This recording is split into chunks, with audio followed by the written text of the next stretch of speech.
Olá, voltamos com o terceiro bloco do programa A Cidade. Hoje recebendo aqui Ricardo Lengruber. Ricardo, o papo hoje está quente. Acelerado, né, Denis? Acelerado. Nós estamos falando aqui sobre política nacional, falamos do primeiro bloco, agora no segundo bloco nós falamos sobre a reforma da educação, da Previdência rapidamente. E você terminou falando, dando o seu raciocínio sobre a falta de verba para gerir. Você já tinha falado do corte na reforma da educação a nível nacional, e você acabou dizendo aqui também que questão de mais de 20 mil alunos na rede pública, 130 instituições de ensino, e a questão da verba é um outro problema no município. Observe bem, de todas as secretarias que há no governo municipal, educação e saúde são aquelas que têm juntas praticamente 50% do orçamento, dependendo do ano, até um pouco mais, um pouco menos. Além disso, o governo municipal ele precisa investir pelo menos 25% das suas receitas em educação.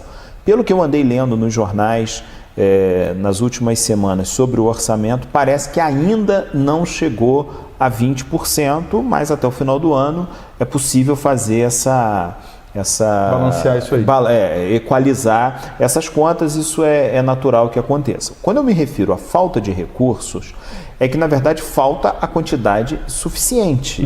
Porque, afinal de contas, nós temos um grupo de praticamente 3 mil trabalhadores e trabalhadoras, professores, professoras e profissionais de apoio, pessoas que recebem um salário muito baixo na média.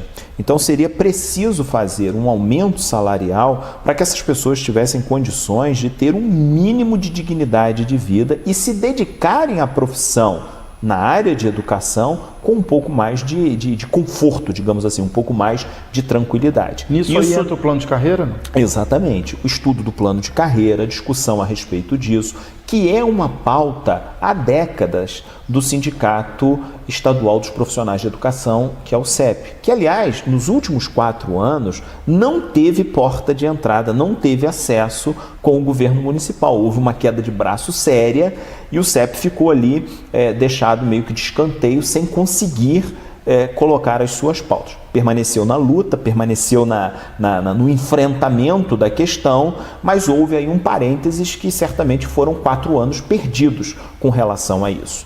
Nós estamos aí há 6 meses de um governo que está começando a administração do município.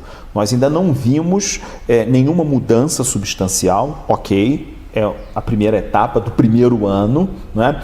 Mas é importante que a gente enxergue diante disso uma mudança de direção, ou seja, nós estamos caminhando nessa direção, agora nós mudamos o foco e vamos caminhando para essa direção.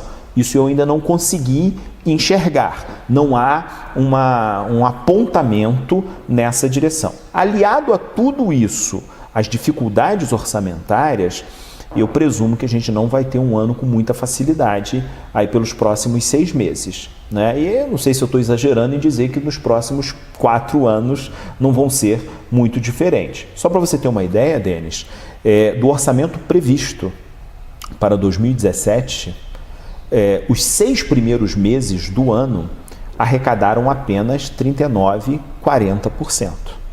Significa dizer o seguinte: os 6 primeiros meses são os meses em que há maior arrecadação, por causa do IPTU, do IPVA, por exemplo, que é o repasse do governo estadual, e outros tributos que são mais, digamos assim, gordos no início do ano.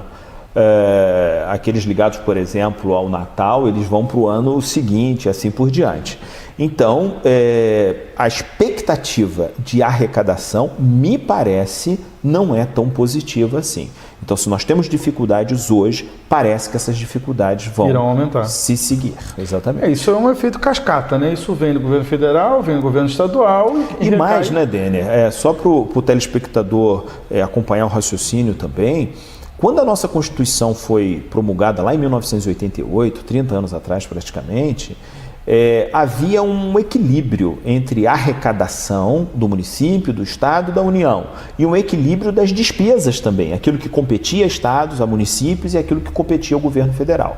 Hoje nós temos uma inversão total e desproporcional. O governo federal arrecada muito e tem poucas responsabilidades. O governo municipal arrecada pouco. Friburgo arrecada exponencialmente menos do que arrecadava 30 anos atrás. E ele tem muito mais responsabilidades do que ele tem hoje. Quantas escolas havia públicas, municipais em Nova Friburgo há 30 anos e com arrecadação maior? Quantas há hoje? São muito mais e com uma arrecadação muito menor. Ou seja, o cobertor tem diminuído, né? E a família tem crescido. Quer dizer, a conta não vai fechar. Não vai fechar. Diante desse problema na educação, Por isso que é tão importante, me desculpa te interromper, Claro, por isso que é tão importante inovação na gestão. Por isso que é tão importante, porque administrar com dinheiro sobrando é fácil, exatamente, é fazer algumas escolhas. Agora, nesse momento, é importante que a gente tenha inovação, criatividade, coragem, ousadia, são atributos importantes nesse momento. Para isso a gente precisa de apontamentos. Sem dúvida.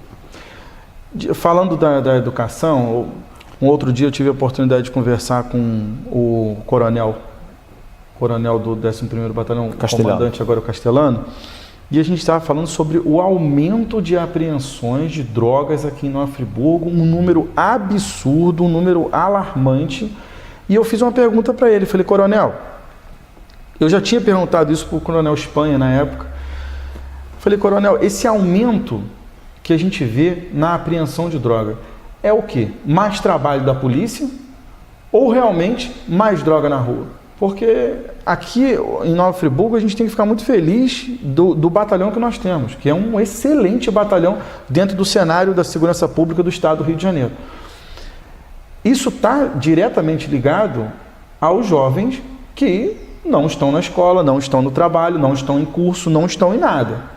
Então isso leva à alienação, que leva à questão de drogas e questão de o que a gente está vendo na Praça Getúlio Vargas, por exemplo, hoje, WhatsApp, Facebook, brigas gigantescas com 100, 50 jovens envolvidos em brigas e drogas. E isso tudo, esse plano de educação, ele tinha que caminhar junto com o plano de segurança pública hoje em dia, porque tem o estado do Rio de Janeiro, por exemplo, hoje a intervenção militar lá, não se chama de intervenção, mas é um apoio, né? Você preferiu chamar como apoio militar, tanto do Exército quanto Polícia Rodoviária Federal, Polícia Federal, e a situação é caótica. Eu acho que, na verdade, está ocorrendo uma intervenção, né? Embora ela seja chamada de apoio, de ajuda, né? Oficialmente falando. Intervenção porque, naturalmente, junto com as Forças Armadas, vem uma pauta econômica e política que em outras situações o Estado talvez não aderisse, né? Então é mais ou menos como pegar aquele paciente que está completamente fragilizado e oferecer alguma coisa, ele tem que dar tudo em troca e ele acaba dando tudo sim porque ele precisa, praticamente é o que está acontecendo com o Estado.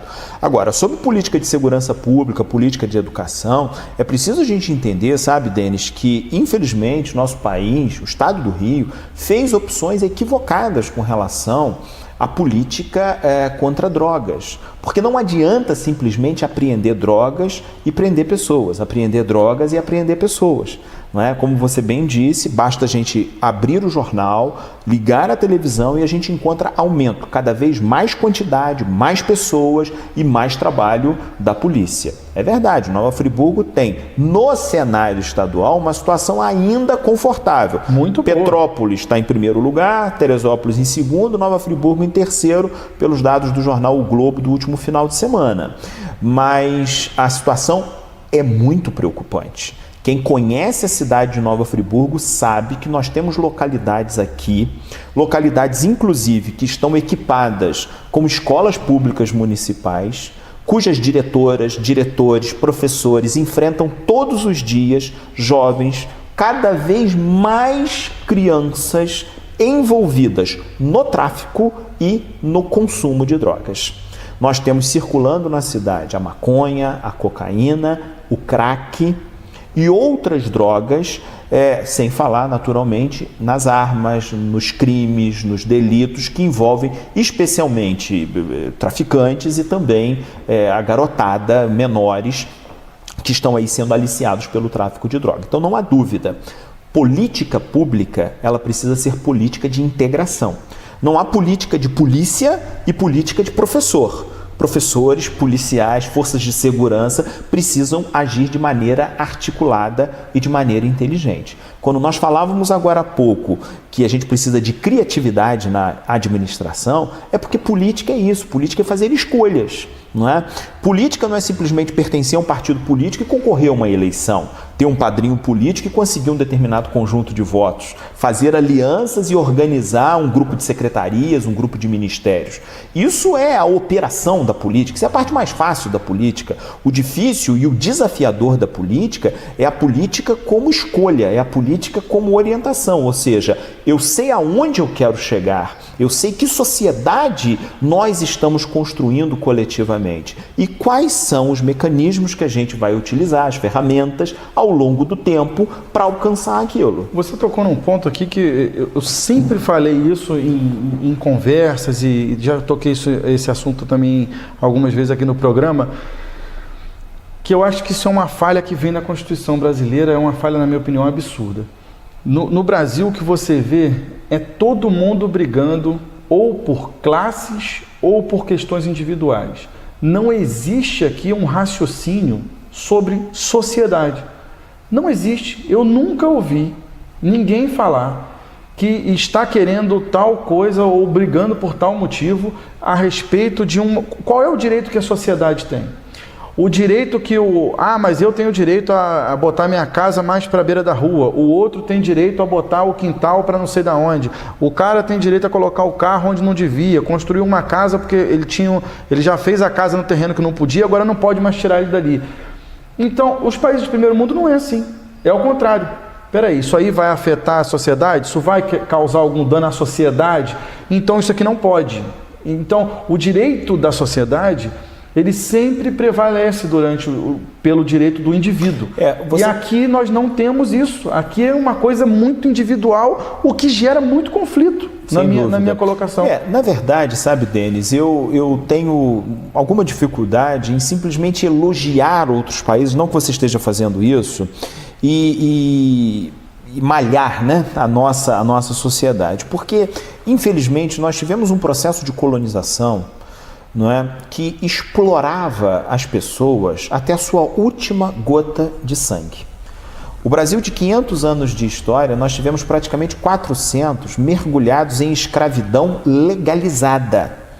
E que depois de encerrado o processo, o período da escravidão com a abolição em 1888, nós temos nesse país ainda relações de trabalho análogas à escravidão, como diz a legislação atual, até hoje.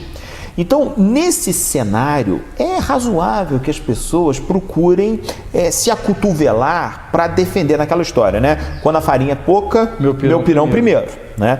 Infelizmente, em função das desigualdades sociais, em função da extrema pobreza, porque passa a maior parte da população, em função da relação que a gente tem com o Estado, porque aí não tem a ver com essa história de que é o pobre que é mais corrupto ou menos corrupto, porque infelizmente os grandes ladrões dessa nação ocuparam cargos imensos aí, se locupletando do dinheiro público, por exemplo. A gente está vendo aí um monte de delação premiada falando exatamente sobre isso, né?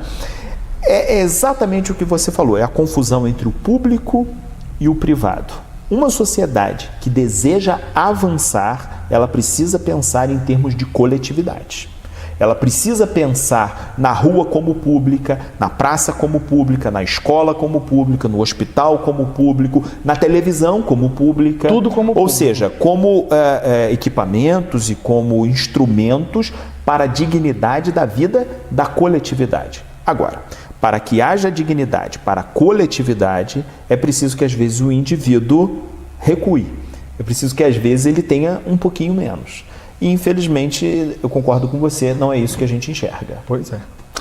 A gente vai para o intervalinho, a gente volta já com o quarto bloco do nosso programa.